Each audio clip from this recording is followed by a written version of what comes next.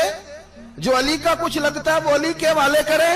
ہم دنیا کو بتائیں گے کہ اشداء علل کفار، اشداء علل، اس کے لیے ہمارے پاس سختی ہے، کوئی نرمی۔ وہ ہمارا سگا بھی ہو تو اس کے حق میں کوئی نرمی۔ حضرت عمر نے اپنے سگے ماموں کی گردن کاٹی بدر کے دن، سگے ماموں کی۔ حضرت ابو عبیدہ بن جراح، سنو، اسلام امن کا درس دیتا ہے، محبت کا درس دیتا ہے۔ بھائی اسلام ہی تو امن کا درس دیتا ہے، پر جڑی بوٹی کاٹنا بد امنی نہیں ہوتا، ظالم کا ہاتھ پکڑنا بد امنی، اور امن والے اور ہوتے ہیں بزدل، ان دونوں میں فرق ہوتا ہے۔ امن والا بننے کا کہا گیا ہے، بزدل بننے کا کہا۔ میرے نبی پاک نے جو بدر میں تلوار اٹھائی تھی، زرہ پہنی تھی، حضور علیہ السلام نے لوہے کی جیکٹ پہنی تھی، تو وہ بھی میرے رسول پاک نے امن کے لیے ہی پہنی تھی۔ میرے نبی پاک صلی اللہ علیہ وسلم نے احد کے دن جو ہتھیار اٹھائے تھے تو وہ بھی امن کے لیے اٹھائے تھے، وہ بھی امن کے لیے حضور نے ہتھیار اٹھایا تھا۔ ہتھیار اٹھانا بد امنی کی علامت نہیں ہوتا میرے بھائی، یاد رکھیں۔ حضرت ابو عبیدہ بن جراح نے میدان بدر کے اندر جب جنگ کا تبل بجا، حالات بگڑے، جناب ابو عبیدہ بن جراح کہتے ہیں تاریخ نے ایک عجیب موڑ پہ مجھے لا کے کھڑا کیا۔ آپ فرماتے ہیں میرے لیے اللہ نے جو آزمائش رکھی وہ سب سے بڑی رکھی۔ فرمانے لگے جب میں میدان میں نکلا تو کافروں نے میرے سامنے جس کو لا کے کھڑا کیا وہ میرا سگا باپ تھا۔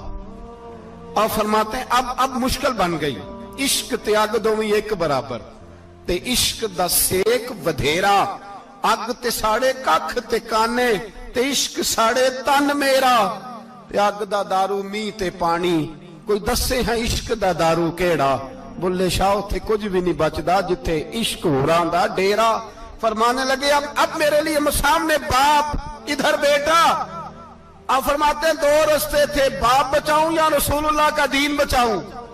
ایک منٹ تھا فیصلہ کرنے کے لیے کہ ابا بچے گا یا دین بچے گا، کفر بچے گا یا اسلام بچے گا۔ فرماتے ہیں میں نے منٹ پورا نہیں سوچا، میں نے تلوار اٹھائی، باپ کی گردن کاٹ کے گرائی اور رسول اللہ کا دین بچا لیا۔ باپ کی گردن کٹ کے گری اور نبی پاک کا دین بچ گیا، بچا لیا رسول اللہ کا دین۔ حضرت عمر نے ماموں کو مارا۔ حضرت مصعب ابن عمیر کہتے ہیں تاریخ مجھے بھی لا کے کھڑا کرتی ہے، بدر کے میدان میں تو کفر کا لبادہ اوڑھ کے جب سامنے آیا تو وہ میرا سگا بھائی تھا، سگا بھائی۔